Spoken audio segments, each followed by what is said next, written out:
My dear sweet kids, esteemed distinguished parents,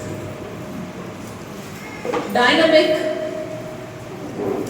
and thoughtful chairman, Mr. Ravi,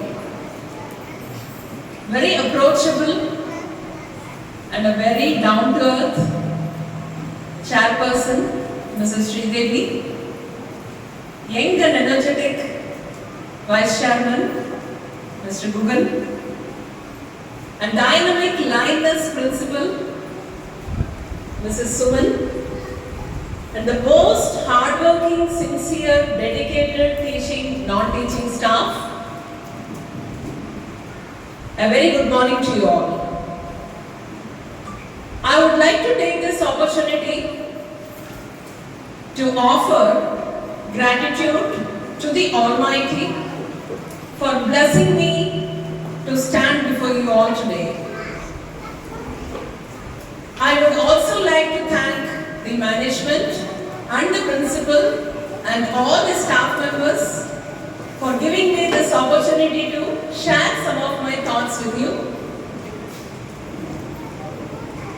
So Mahalakshmi Vidya Mandir, which I have been observing under the leadership of the principal, Mrs. J. Suman, is a different teaching, learning experience you will be getting. Preparing an environment for the students who can face all the 21st century challenges. You may question me, what is the big difference in a school, in the teaching learning process from what we studied and what your children are studying now? But we need to understand that there are several ages which we have seen right from the 18th century, 19th century, 20th century and 21st century. The expectations of the world or the universe or the industry is changing. The 18th century was an agricultural age, 19th century was an industrial age, 20th century was an information age, whereas 21st century is a conceptual age. So you cannot earn money as how we did earlier with the routine jobs because there are missions to replace routine jobs. So how do we have to develop our children so that they will be successful in their life? So that is why the 21st century teaching learning is something different from what we all have experienced. Mahalakshmi Vidya Mandir doesn't focus only on books and results. This is what is the main difference which you have to bring in your teaching learning process, because the students will need to have creativity, innovation and invention to survive in this 21st century. These kids are going to work with machines, they are going to work with robots. They don't have to by heart anything. Rote learning will never help them at all. As I mentioned, it is a conceptual age. They need to apply the concepts. They need to understand and apply the concepts to give solutions to the world problems. This is what is expected out of every one of us. And a lot of skills are required. So the environment created in the Mahalakshmi Vidya Mandir allows the students for creativity, being on their own, showing them their talents without any fear, allowing them to speak out first of all what is there in their mind and try what all you can. So that freedom is something which will bring out the children the best in their life. So once again I would like to congratulate Mahalakshmi Vidya Mandir for providing such a beautiful learning environment in this school. And here we are enjoying the achievements of these children on their graduation day. This is not one another day which we can call it as a transition from one stage of education to the next stage of education, but we are taking the first footprint to enter into the world, opportunities, the creativities, the possibilities, all those things are there, sky is the limit. So just they are taking the first step ahead into the world of opportunities. So I'd like to congratulate all the graduates sitting here with a lot of enthusiasm and expectations as to how their life is going to bloom. So here, if I don't talk about this, I think my speech will not be fulfilled.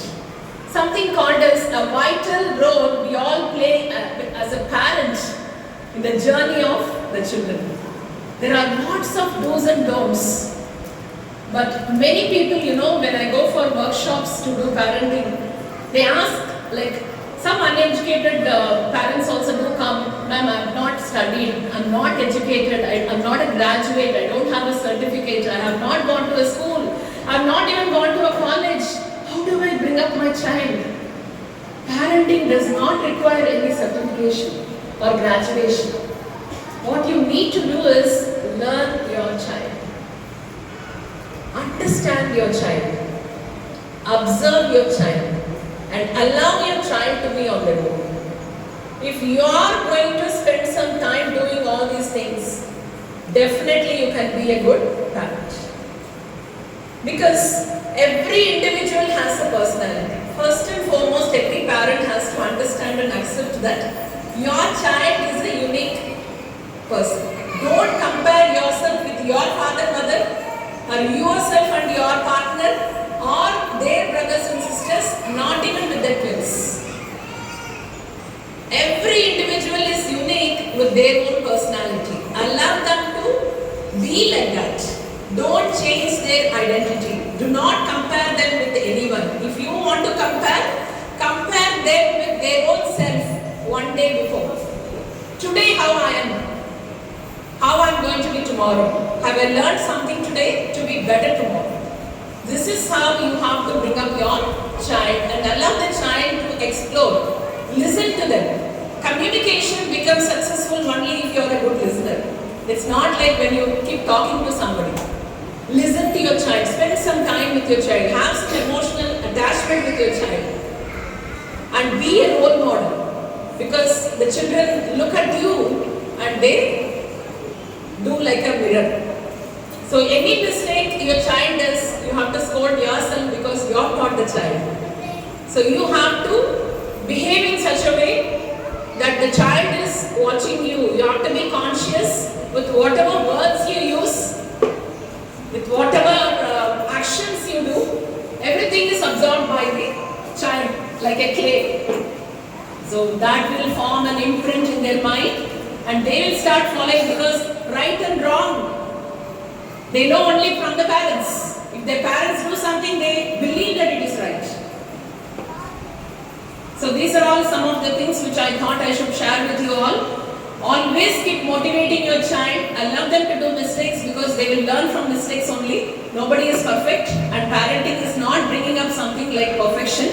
Allowing the child to be on their own and encouraging them each and every minute. How you are taking photographs now, similarly even in their 40-50 years you have to do the same. The same sort of enthusiasm if the parents show to their children, the children will get motivated. 0 to 5 years, a child will have an attitude of I can do anything in this world. But as they go into the school and see a lot of things, a lot of confusion, a lot of comparison, a lot of competition come into their life and finally they come down to a level of can I do anything in this life?